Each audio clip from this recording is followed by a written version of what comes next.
Quick question, Leo. When was the last time you said sorry in English? This morning, I bumped into someone at the coffee shop and said, "Oh, sorry." And did you really mean it? I mean, it was just a tiny bump.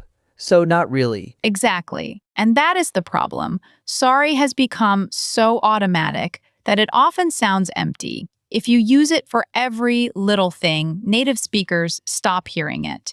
Today, we are talking about apologizing, when and how, and the phrases that actually make you sound sincere. Hey everyone, welcome to Speak Like a Native. I'm Maya. And I'm Leo. Let's get into it. So Maya, if sorry is empty, what do we say when we really mess up? The first upgrade is I owe you an apology. This phrase signals that you are serious. The word owe means you have a debt, and the debt is an apology.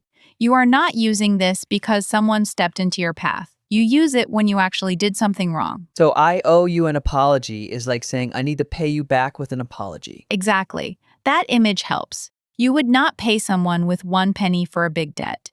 In the same way, a tiny sorry can feel too cheap for a real mistake. It's a great way to think about it. Right. Imagine you forgot your friend's birthday. Completely forgot. You call and say, I owe you an apology. I completely forgot your birthday, and I know that hurt you. Or at work, I owe you an apology for interrupting you in the meeting. That wasn't fair. Do you hear how different that sounds from just sorry? Yeah, sorry would feel too small for that. Exactly. The pattern is simple. I owe you an apology plus a reason. You can say for forgetting your birthday or for interrupting you.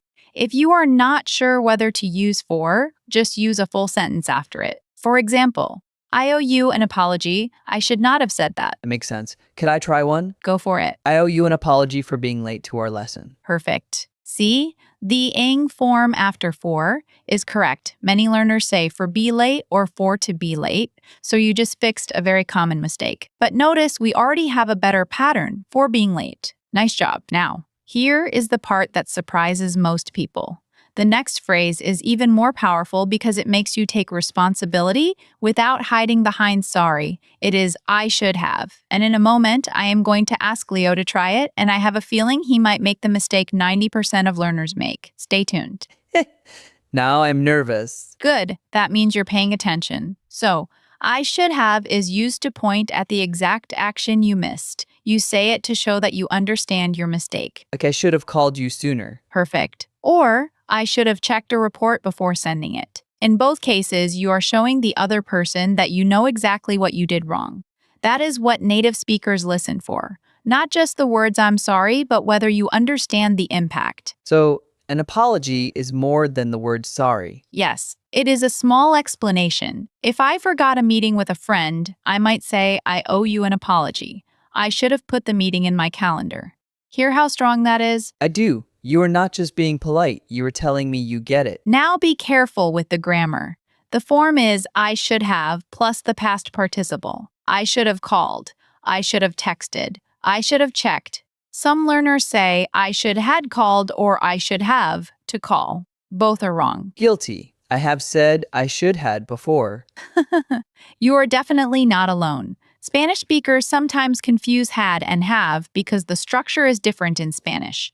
Chinese speakers often say, I should call you yesterday using the present form when they need the past. If you say, I should have called you yesterday, it sounds clear and natural. What exactly is a past participle, by the way? It is the third form of the verb. For example, go, went, gone, or call, called, called. After should have, we always use that third form. I should have gone, I should have called. It tells the listener the action did not happen. That clears it up. And there is a bonus phrase, I shouldn't have. You use it for the wrong thing you did. I shouldn't have ignored your message. Or I shouldn't have said that in front of everyone. Same power, just pointing backward at the mistake. What about I should have went? I hear that sometimes. That is a common error because went is the past form, but after should have, we need gone. So I should have gone, not I should have gone, not I should have went. Some native speakers even say it wrong in casual speech, but in professional English, you want the correct form. Good to know. But there is one more missing piece. An apology can feel unfinished if you do not say how you will change. Like a promise? Exactly. And a clean, natural way to make that promise is I'll do better. So I would say I'll do better after explaining the mistake. Yes. Imagine you missed a deadline at work. You might say, I owe you an apology. I should have sent this yesterday. I'll do better at communicating if I'm running behind. 3 steps: acknowledge, take responsibility, promise a change. Oh, that sounds like a real adult apology. It does. Another everyday example: I'll do better about arriving on time. Or with a friend, I'll do better at listening instead of giving advice. The phrase works in all kinds of relationships. Because the other person hears that something will actually change. Right. That is what makes an apology believable. Can we hear them all together in a real situation? Of course. Imagine you are at a co working space and you accidentally spilled coffee on a colleague's notes. What do you say? Sorry? Okay, that might be enough if it was a tiny splash. But if their notes are now unreadable, sorry is too small. You might say, Hey, I owe you an apology. I should have kept my coffee on my own table. I'll do better at keeping my stuff out of the way. Wow, that covers it. Now imagine you are a manager and you forgot to send the schedule to your team. A quick sorry might leave them frustrated, but you could say, I owe you an apology. I should have sent the schedule last night. I'll do better at setting reminders. Same 3 parts. I like that I can use this in professional and personal situations. Yes, and here is the key. Small accident, use sorry or my bad.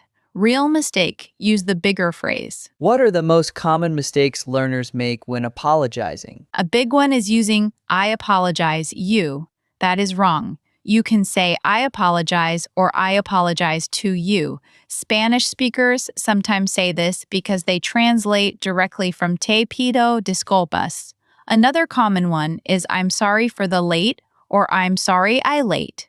In English, we say I'm sorry for being late or I'm sorry I'm late. I have heard sorry for the late from a few classmates. Yes, especially from Chinese speakers, because late in their language can feel like a noun. But in English, after for you need a noun or an ending form, so for being late is correct. Arabic speakers sometimes say I'm sorry for everything as a general apology, but that is too vague.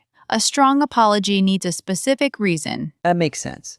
I'm sorry for everything. Sounds like you don't know what you did wrong. Exactly. And that is another form of empty apology. If someone asks, what exactly are you sorry for?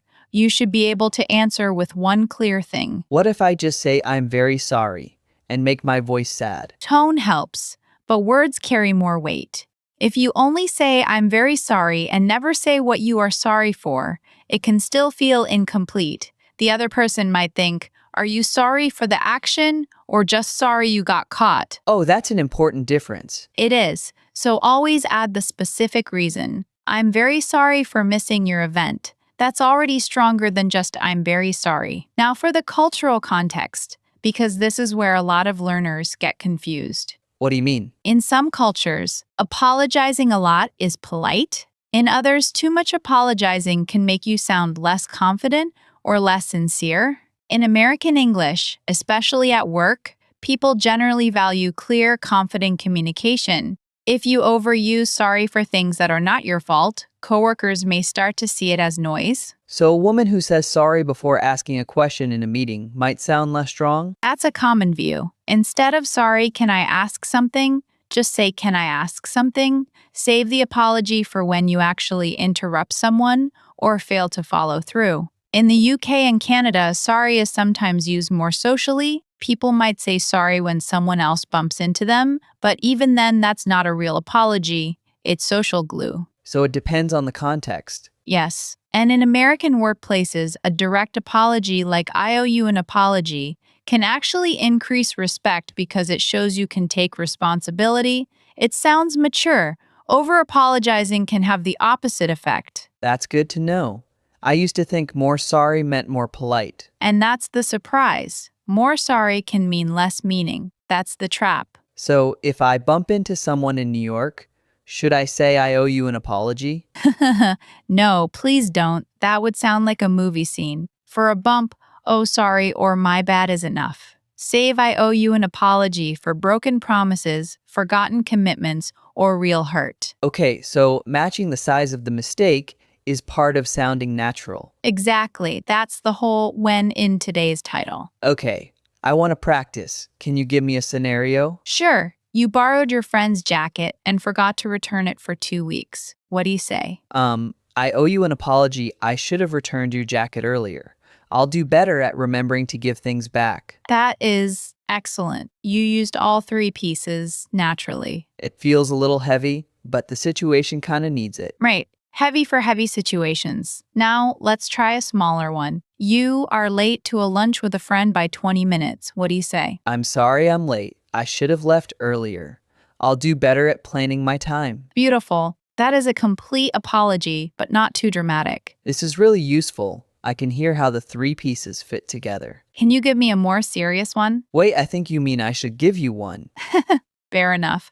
Let me try again. You promised your coworker you would send client data, but you completely forgot and now they had to stay late. What do you say? I owe you an apology. I should have sent the data before the meeting.